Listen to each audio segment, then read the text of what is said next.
No. Oh, yes. Don't worry.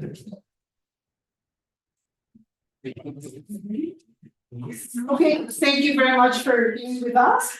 We're going to continue, and I would like to introduce Eduardo Pedrosa, who is an experienced English language teacher with a BA in ELT. He has taught in various settings, including high schools in France and England, as well as the Universidad Autónoma de Aguascalientes.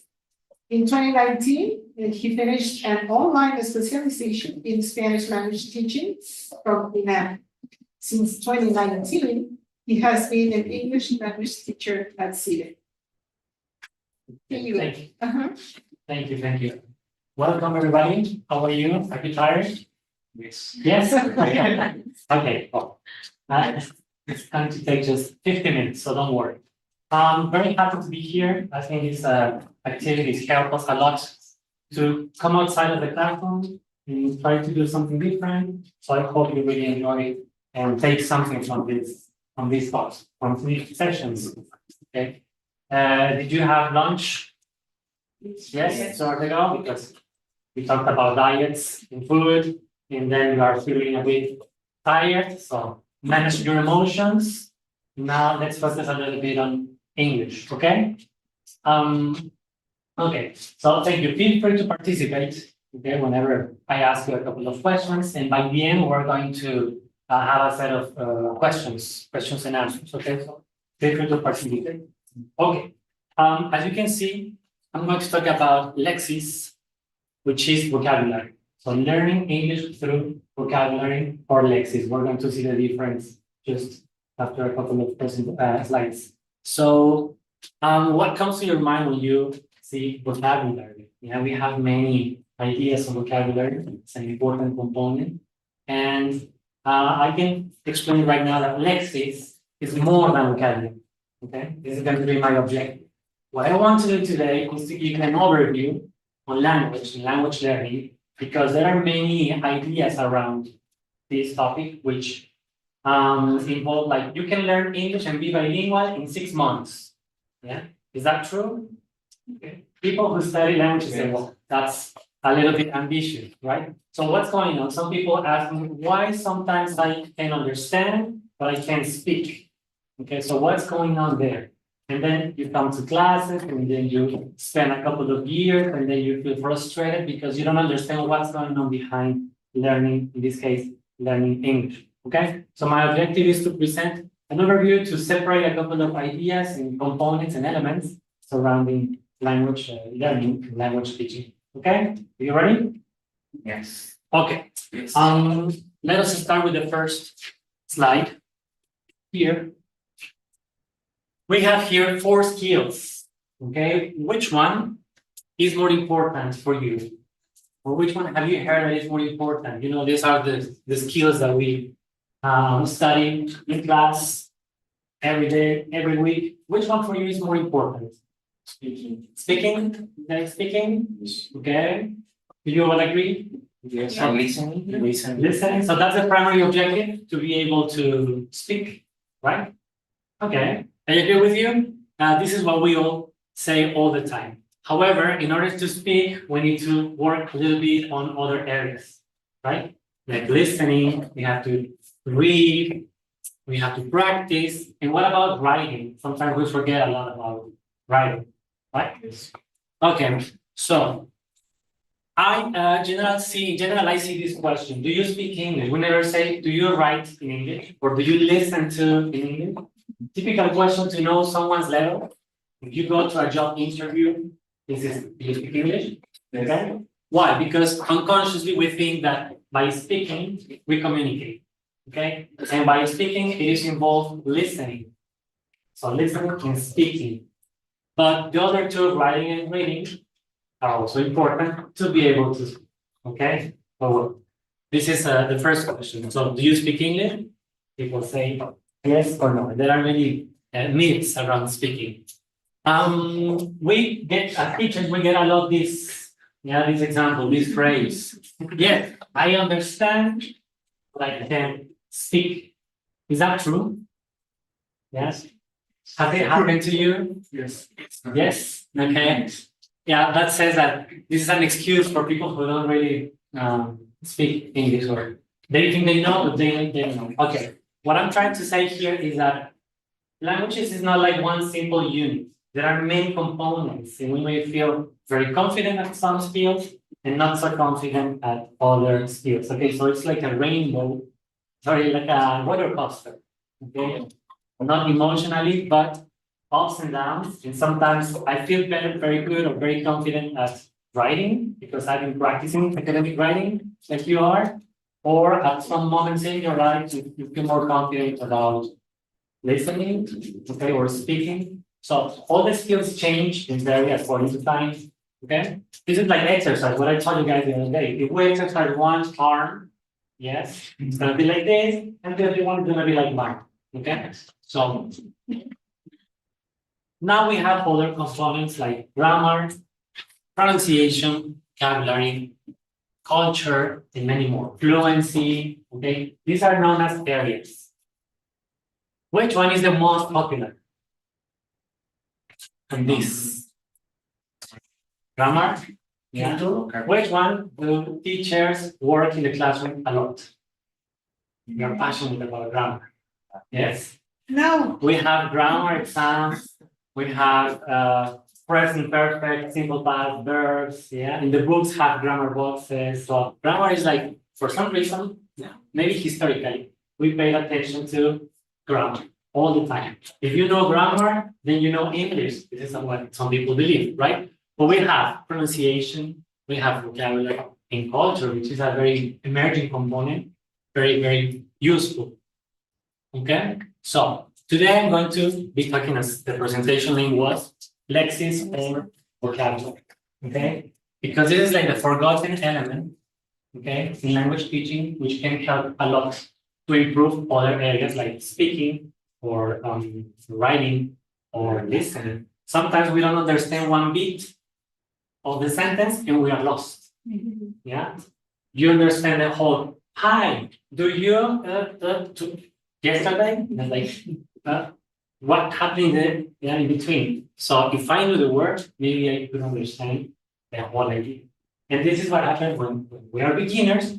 We are listening in a quiz, listening exam, and we get stressed because we didn't understand that bit, and that was the answer.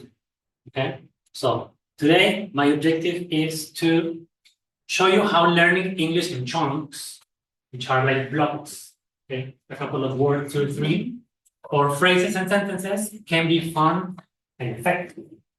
So by learning vocabulary, all these elements like chunks or lexis, it's like a shortcut, okay, to learn. So what I'm trying to show you today is that you can pay attention to these elements. As I said, sometimes it's forgotten, but it can be a very helpful tool for learning. Okay. Vocabulary or lexis. Now, this is a technical word, and this is a topic very common for teachers. But as a student, I consider it is also important because students are sometimes lost in their learning process, and they spend working 2, 3, 4 years in English, and they are lost. Okay, this is because of the approach, because of they haven't invested a lot of time working and practicing at some areas. They think that by studying 6 months at some schools, they will be bilingual. But what are they doing? Okay, really to acquire, to learn, to appropriate themselves of the language. Okay, so lexis or vocabulary. Lexis is wider. Vocabulary we associate it as words, okay, in groups of words or lists of words. But lexis has to do with, as I said before, phrases, idiomatic expressions, the combination of 2 words like collocations, you know, these verbs with prepositions. So lexis is like everything, okay, that is not grammar or the other elements. Okay, you can see it as pieces of information. Pieces of information, like any expression that we can think of. And sometimes I'm going to talk about English examples or Spanish examples. Right now I can come up with por favor. Yeah. we don't see por favor as two separate words. Let's say it as a block. Okay, so we can talk about many more like this. All right.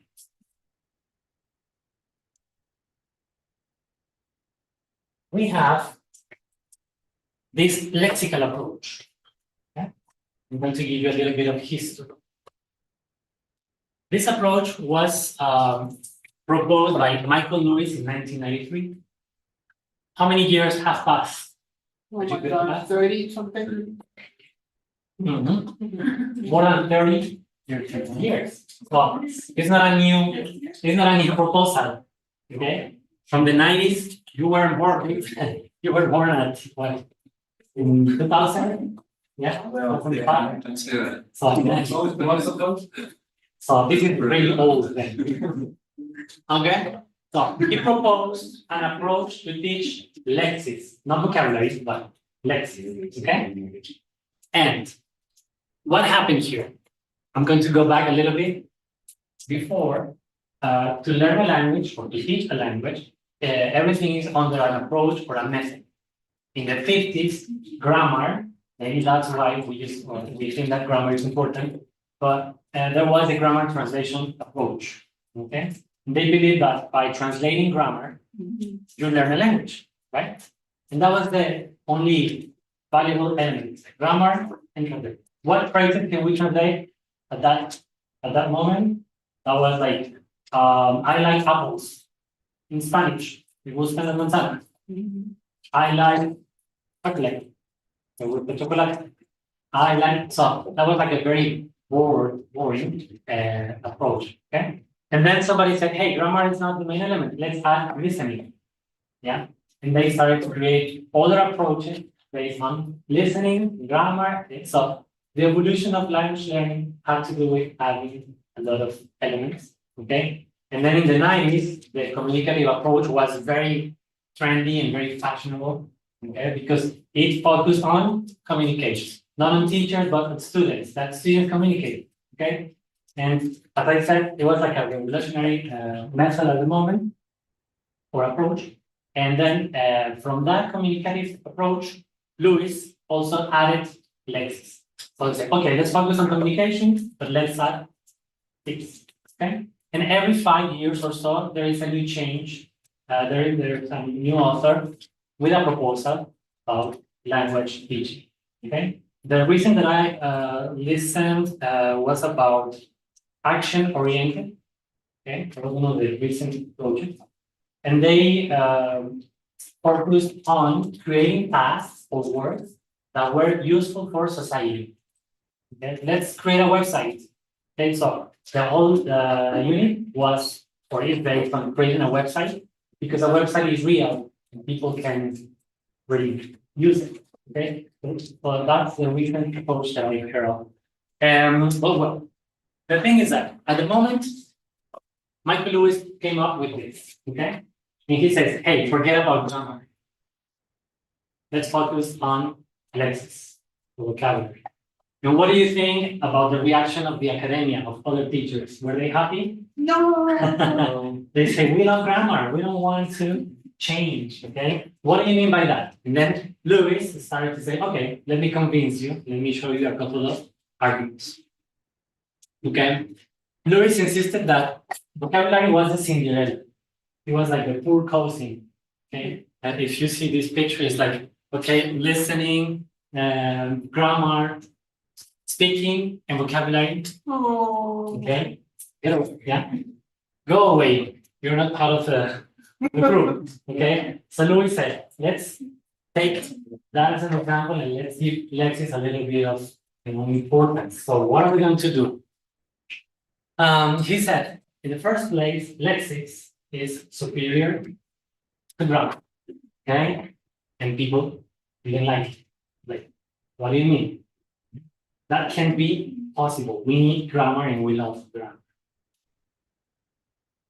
And then he quoted Krashen in the book that I show you, Krashen, which is another very important author, linguist. And he said, when students travel, they don't carry grammar books. They carry dictionaries. Okay? So that was the first point. No, that was the first punch. Okay, he won the first round. If you had to go, and I'll show you the next one, if you had to go to Japan in October, okay, 1 week or 10 days or so, would you buy a grammar book or a dictionary with language expressions and useful, okay, sentences? Yes, Yeah, and with images. and with images. Okay. And obviously, this is not only like in the written way, but because we have to learn pronunciation as well. Okay, this is something I will explain later, that the abilities don't go alone, they have to be, combined and practiced in different ways. So yes, how do you say, talking about functions, how do you say good morning? I need to find the restroom, where's the toilet? Food, basic stuff. So he said, that's why we need to start at the beginning levels. We need to start teaching even a lot of input or information, okay, about this. And I started to work with Japanese students here in Mexico, here in Aguascalientes, who have to learn Spanish, okay? And that's why this approach resonated very well with them, at least in my opinion, because they studied a lot of grammar. Yeah? Japanese are very good at taking notes. Yeah? They like to take notes. They are very good. And if you had homework, okay, they finished their homework, they complete everything. But then when they try to speak, it doesn't come out. Okay? It's not as easy as they expected. But they are very good. They are very good students. They have all the homework. But so I started to see, okay, what's happening? Okay, so I started to work this approach with them to help them, okay, forget a little bit about grammar and to help them just communicate by chunks. Let's see this example. Okay, the Japanese guy comes to Aguascalientes and he says these three things. 4 tacos, por favor. Okay? Is that grammar involved here? No, No. Yeah. So by saying these 3 elements, he got food. He didn't die. Okay? How much time can you invest learning these sentences? That's some minutes, okay? Couple of hours, what you get, okay? 4 tacos, and we can change that. When we think about grammar, because grammar has to do with the order things. And if we modify the order, does that make sense? If I say, por favor, 4 tacos, okay? It still works. But if they see somebody who is not from Mexico, and then he says, tacos, 4, por favor. Does that work? yes, Okay, so communication is done. Okay, so they realized that the original grammar or the correct grammar has to follow these rules. First, you have to say the number, and then you have to say the noun. Okay, preposition and noun. Yeah. So if you remember that order, but you don't have anything inside, you say nothing. Okay? So it doesn't matter on the order sometimes, yes, but it matters in the content. They said that the word that translators do for interpreters, they go, for example, president wants to communicate with another president, yes, and the interpreters they go and they translate immediately. And they say sometimes that translators have a big responsibility because they can create words. A word. If they translate incorrectly, imagine that the other president gets mad, they misunderstand the whole communication and then no agreement. Okay? Why? Because of words, because of the meaning of what words represent. But if there is a grammar mistake, I think the word wouldn't take place. So vocabulary can be important at this point. Okay, and then Wilkins, quoting Lewis, he said, without grammar, little can be communicated. But without vocabulary, nothing. So you don't know vocabulary, you know nothing. Okay, that's why the importance of to start making like all these big lists of blocks to learn and communicate fast, at least at the moments or when I need them. Okay. Now, what happens when we want to learn a word? The memory is very important, right? Let me tell you a story, personal story about me learning these words. When I was a high school studying English, I always saw this word and I always forgot the meaning. It's not a very common word. Okay? Maybe you don't know them, maybe you knew it, you know it, but I saw this word. And then I go into the dictionary, check the meaning. Okay. Next week, again, I saw this word and I didn't remember. So I had to go again. Say, oh yes, it was this. Next week, again, or the next month. Until you think like, What was the meaning? Yeah. And then, oh yeah, okay. The meaning of this word is in Spanish, núcleo. Okay, in one context, in another context, it can mean something similar. Yes, but so this is what happened, and it was frustrating for me because I knew how it sounded, like core. I knew the spelling, C-O-R-E. I could identify the word clearly, but I didn't know the meaning. And so it was like a process, and I was at that part of the process. Okay. And then when I really, and then the next process can be like use the word, know the differences, when to use it, when not to use it. And I finally acquired when I make an association. I made an association. When I started to learn French, I saw that the word corazón was cœur, very similar to this. So I was like, oh, so that's why there's a relationship between core, okay, corazón, core in English con núcleo, el elemento central there. Okay, and ever since I kept this word in my mind, okay, and I didn't forget. So what happened in this journey? Okay, have you ever felt like that? Did you ever experience that with words yes, that they don't really stick? yes, Yes. Okay. yes. And one more thing, one more point for Louis in his approach is that grammar has limits. You can learn all the rules and you can learn all the tenses and it has limits. But vocabulary is infinite because there are always new expressions, Yes, new it's words. So that's why he created like a couple of arguments and when I read them, I was like, hey, I agree in many of the points. Okay. So he started to convince all the academia. Nation, which is another important author on this topic, created this chart. And this chart is very interesting because it explains why I didn't remember this word. Okay? He created he divided this chart in many parts, but here it's in 2 columns. And he says, well, first you need to identify the form. Yeah. How it looks like. And he has several questions, like what's the sound? What parts are recognizable?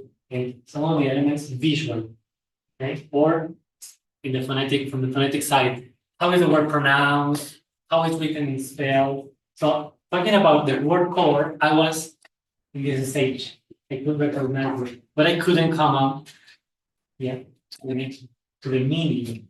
And here are the questions like, what meaning does this word from signal, or what's the meaning of this word? And they start to analyze a word in a very detailed way.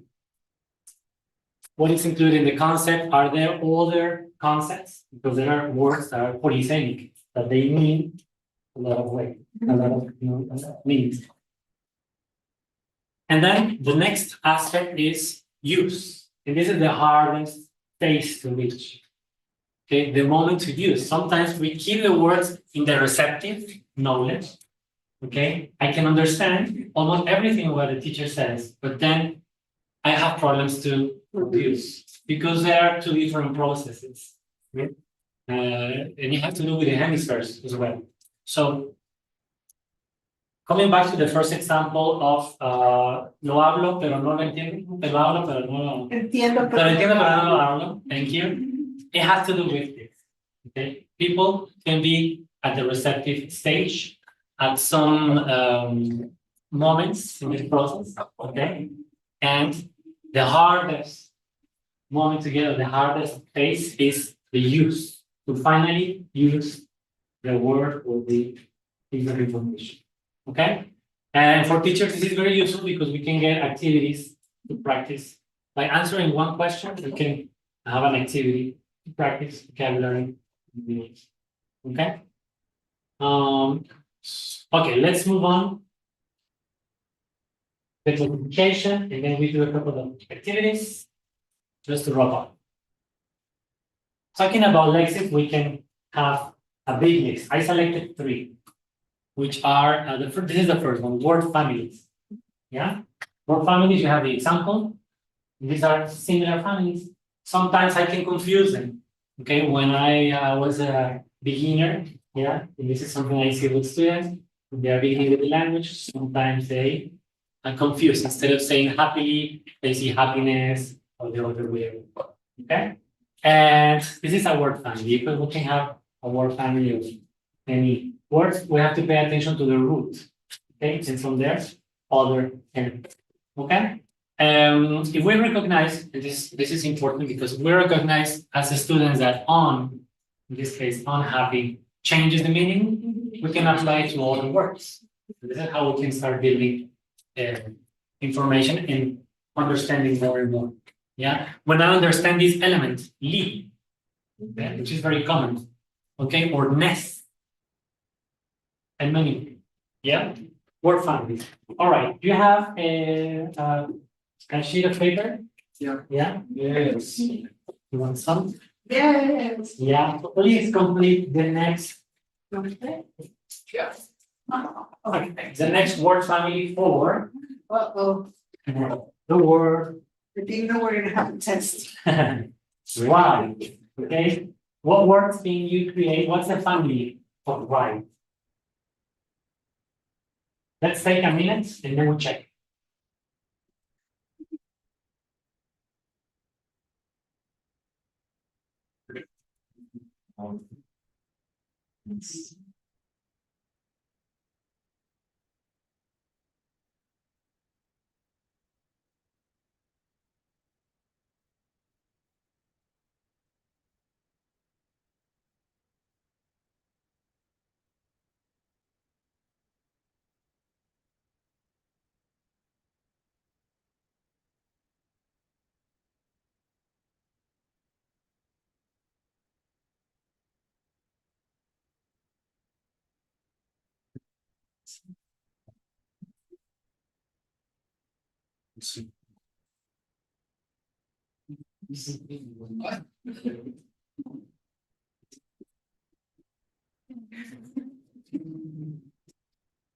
Okay, just tell me what you got. Okay, we're going to build the whole list, the whole family. We're going to help Wright and his family. I want to start here. What do you have? I put writer. Writer. So you don't have it? Yes, writer. Very common. One more. Right. Unwritten. Unwritten and written. Yes. Yes. Right. To write, well, 2 elements, okay, yes. Now we're going to grammar and we see the infinitive. Smart. That's Yes. That's clever because, yeah. One more? No? Writing. Writing, okay, writing. And now we go into grammar, yeah? When we start to try to identify the difference, now we're thinking about grammar.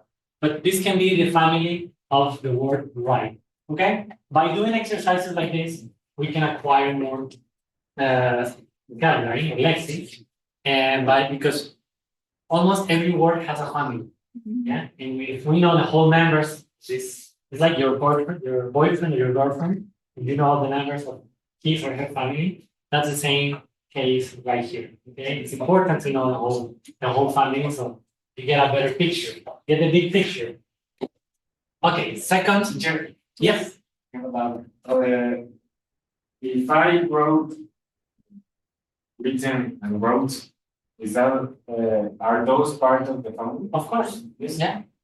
They have like in this case, as English is very short, this can be the root, you know? Okay. So yeah, and they refer to the word. So visually, it's similar. Okay, let's switch into Spanish. Think about that. Let's think about the word family. In Spanish, es familia léxica. What about it for pan? Panadero. Panadero. Panadería. Panificar. Panificar. Panificadora. Ya. Pancito. Pancito o panecito. Okay. ¿La acabamos con todas? Okay. Remember that Louis said that vocabulary is like almost infinite, right? Let's see what I got from pan. Manera, Empanado. le ponemos el pan, ¿no? Empanizar, por ahí debe estar. Empanado. Ajá, panificar, panificación, panificable. No lo usamos. Paniego, paniego, I don't know. Pancito, panecillo, incluso vean esto, pancito y panecillo, ¿no? Lo mismo pero diferente. Okay, so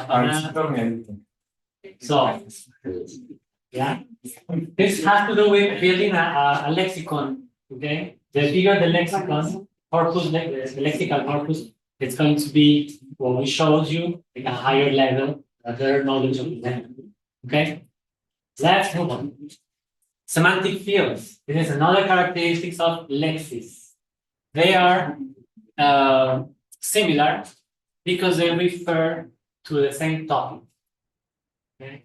You have the example colors. The semantic field of colors. Yeah, you have the examples there. Quite easy. The semantic field of emotions. Yes, and emotions. Kitchen items. Okay. Now this one is not as easy, because we always talk about colors and emotions, but this one is not as easy as talking about the colors. Okay, we can name 3 or 4 or 5 depending on the level. Okay, and there are other semantic fields like classroom objects. Yes, yes. School supplies, sports, Music. music. We can be more specific. Okay, like things that fit in my pocket. Okay, that can be another one. But this is the next one. Now, let's make a list. 1 more minute. You can write it down. Let's make a list of breakfast foods.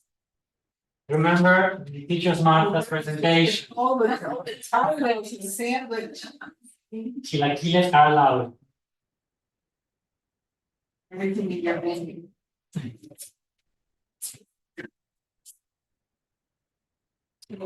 Oh. Coffee.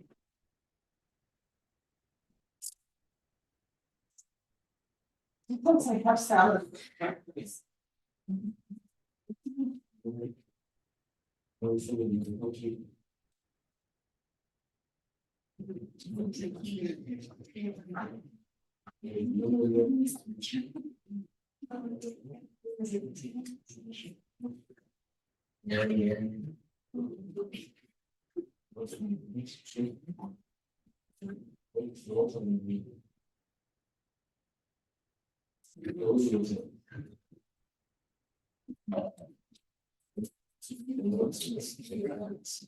Yeah. No,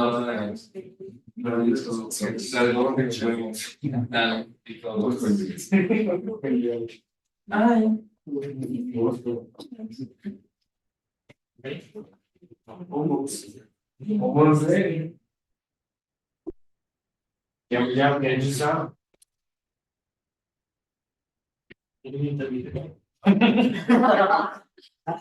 24 hours.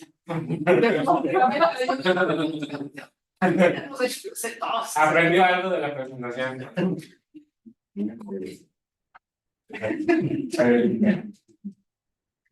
Okay, what did you get? Sandwich. Sandwich, okay. Omelette. Omelette, okay, yes, omelette.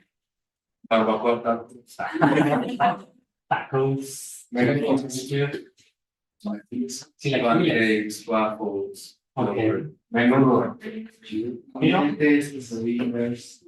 Excellent, so now we're starting. We can say just the semantic field of fruit, vegetables, okay, so we can even think broader and add more and more elements because we have ingredients, beverages, you know. No, so this semantic field can be wide, all right? So we can play with that. The more we understand and the more we can include, I think that's another way to make connections and improve our skills, all the skills. Ready for the next element? Yes. Collocations, okay? We can write books on collocation. It's a complex, element, collocations. What's a collocation? It's just a pair of words or groups of words that come together quite often, okay? They frequently occur, okay? And if they are not together, they sound weird. Okay? A couple of examples, and then we have examples in Spanish. But bright future, okay, to talk about your future because you are CIDE students, so you are bright, you have a bright future. And then we have a verb and preposition depend on, they always come together. And sometimes we have problems because in Spanish is depende de. So we try to say depend of. But this, as it says here, they don't occur together. So that's why they sound weird or they are wrong. Okay? It depends on deep sleep to describe how, just like yesterday, like a baby, and the typical make and do. Okay, which one should I use? Some people try to explain the rules, and then there is an exception. Why? Because of this. Okay, because they occur together or they don't occur together. Okay, there are collocations, and I can go on and on. There are books on collocations and how to teach them and all the theory, but this is just a quick sample. Okay. Yeah, 2 examples in Spanish. Why do they sound weird? Si quieres satisfacer tus metas, which one goes better with satisfacer tus metas? Lograr, alcanzar, cumplir. Okay. I looked for a synonym of cumplir, and it was satisfacer, but I cannot use that synonym just like that. Yeah. I cannot choose just like that, satisfacer tus metas because tus metas they need alcanzar, lograr, achieve, right? And the other one, extraviar el tiempo. A synonym of perder is extraviar, but if I put them together, they sound weird. I understand, you can understand, but it's weird to say extraviar. Okay, so they are collocations. And the next one, le introdujeron ganas. Okay, sounds weird. Okay, why? Because dar ganas goes better together, right? Le introdujeron ganas. ¿Miró el partido? Depends on the region. Region, that's Depends right. on the region. Yes. And this is another argument. The Bajío is near. This is another difference with grammar and vocabulary or Lexis. That grammar in general is the same in all Mexico, for example. But vocabulary is not. You know? People refer to the same object using a different word in Yucatan than in Monterrey. You know? But grammar is the same in both areas. Yeah. There may be some variations. Okay? But that's why vocabulary is so exhaustive and complicated. Okay? Yeah. More collocations. This is an example of a verb and prepositions, a verb and noun. Go abroad. Crazy, There's a typical my God, business, go overseas. Yes. technical resource. And that's why phrasal verbs are hard to understand too. Yes. Yeah. Should I say, like get away, get off, yeah, get in, get off. No. Pick me up or pick me on. Yeah, so we can create like a whole lesson, one verb, okay, like this one. Okay, just to conclude. What is my tip today? Pay attention to acquiring chunks of language. Underline when you are taking notes, underline, make your list not with one word, but how does the word, okay, or if the word takes another element. So try to expand vocabulary from the central idea or the central word, chunks. Try to use them in a meaningful context so that you can remember them. If not, you will be like me with the core example.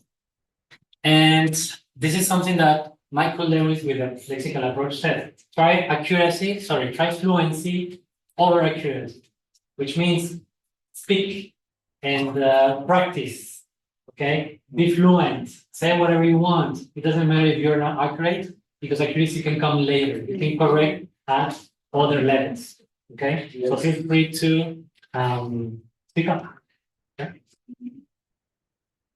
And some takeaways of the whole talk, just pay more attention to vocabulary in the classroom.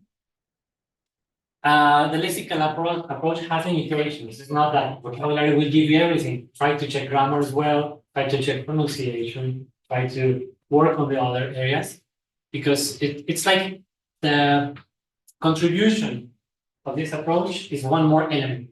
It's not the whole answer to that. Okay, it doesn't mean that we all have to pay attention to vocabulary all the time. That's the only element. It's one, but pay attention to it. Okay. The lexical approach is difficult to implement in practice. That's what I said.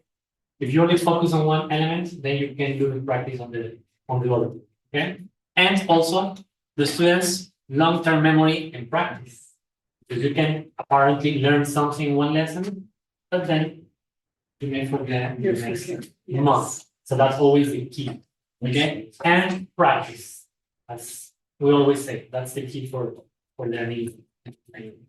Okay. Now I think we have a couple of minutes for questions. I don't know if you have a question or something.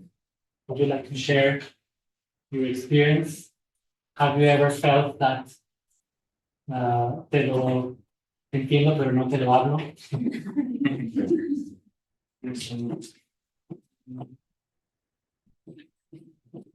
No questions? Okay. I'd like to say, maybe it has nothing to do with this, and I apologize, but when you started talking about families, work families, I know what you were talking about, but then my mind went with associating words. For example, if you say glass, then you think water, then you think food, then you think beer, then you think wine, then you think party, then you think sound, then you think music.